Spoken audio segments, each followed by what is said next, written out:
అమ్మాయి ప్రేమ పేరుతోని మోసపోయినటువంటి మహిళ. ముఖ్యంగా దీపక్ అనే వ్యక్తి ఆకులకొండూరు అమ్మాయి ఆకులకొండూరు విలేజ్ గ్రామస్తురాలు.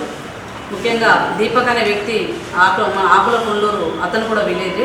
వీళ్ళిద్దరి మధ్యలో ఒక పరిచయంగా ఏర్పడి ఒక ప్రేమగా మారి తర్వాత పెళ్లి చేసుకోవడం. వీళ్ళు హైదరాబాద్లో వెస్ట్ మారేడ్పల్లిలో అపోలో హాస్పిటల్ దాంట్లో వీళ్ళు ఎంప్లాయీగా పనిచేస్తూ ఉన్నారు ఇద్దరు. దాంట్లో భాగంగా వీళ్ళిద్దరికి ప్రెగ్నెన్సీ కూడా రావడం అనేది జరిగింది.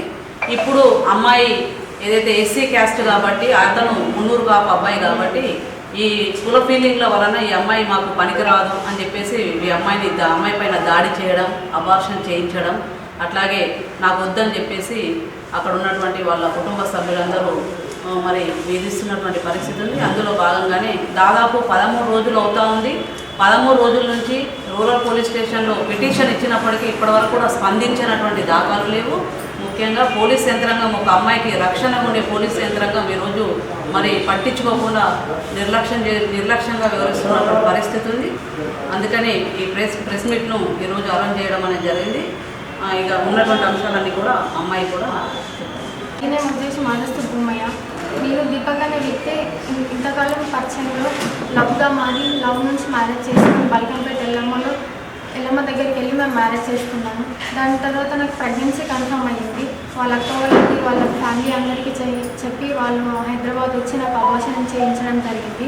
దాని పేరుతో ఇప్పుడు మీరు కులం తక్కువ వాళ్ళు నాకు నువ్వు వద్దు అని అబ్బాయి నన్ను వేధిస్తూ అసలు నా దగ్గరికి రావట్లేదు, నాతో మాట్లాడకుండా వాళ్ళ ఫ్యామిలీ దగ్గరికి వచ్చేసి అసలు నువ్వెవరో నాకు తెలియదు అన్నట్టు మాట్లాడుతున్నాడు. పోలీస్ స్టేషన్లో నేను కేసు వేసాను. ఏప్రిల్ 2 రోజు నేను కేసు ఇస్తాను. బట్ ఈ రోజుకి 13 డేస్ అవుతుంది. ఇంకా అసలు పోలీస్ వాళ్ళు కూడా ఏం రెస్పాన్స్ అవ్వట్లేదు. అబ్బాయి పైన అసలు ఏ చర్యలు కూడా తీసుకోవట్లేదు. మేము వెళ్ళినా కానీ మమ్మల్ని పట్టించుకోవట్లేదు స్టేషన్లో.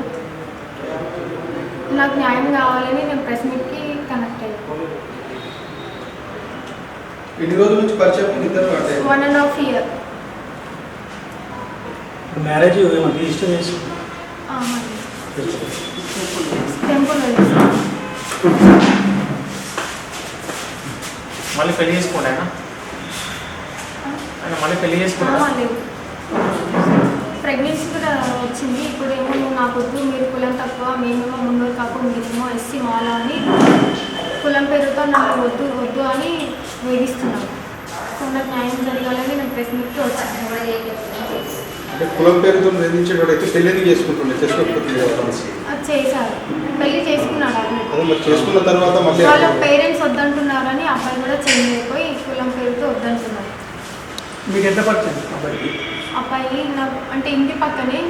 సో అట్లా పరిచయం ఏర్పడి మెసేజ్ల ద్వారా కొంచెం లవ్లా అయ్యి మ్యారేజ్ వరకు వెళ్ళాను. నమ్మించి మోసం చేశాను.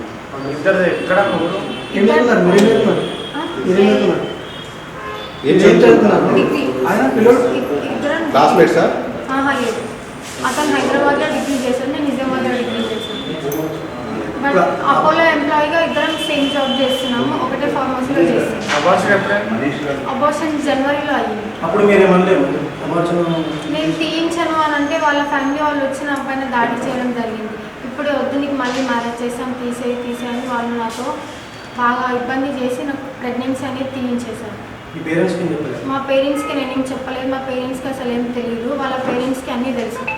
వాళ్ళ పేరెంట్స్ నాతో మాట్లాడారు. హైదరాబాద్లో అంటే ఇద్దరం హాస్టల్స్లో ఉంటే, బట్ కొన్ని రోజుల పాటు ఒక రూమ్లో ఉంటే. మా అమ్మ నాన్న ఉన్నారు, మా మమ్మీ ఉంది పక్కన. ఇప్పుడు కేసు వేసాము, బట్ వాళ్ళు ఏం రెస్పాన్స్ ఇవ్వట్లేదు.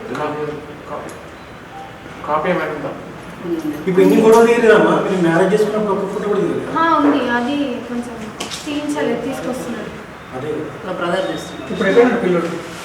స్టేషన్లో ఉన్నారు. ఈరోజు మేడం రమ్మంది, స్టేషన్లో ఉన్నారు. హైదరాబాద్ పిలుస్తున్నారంట.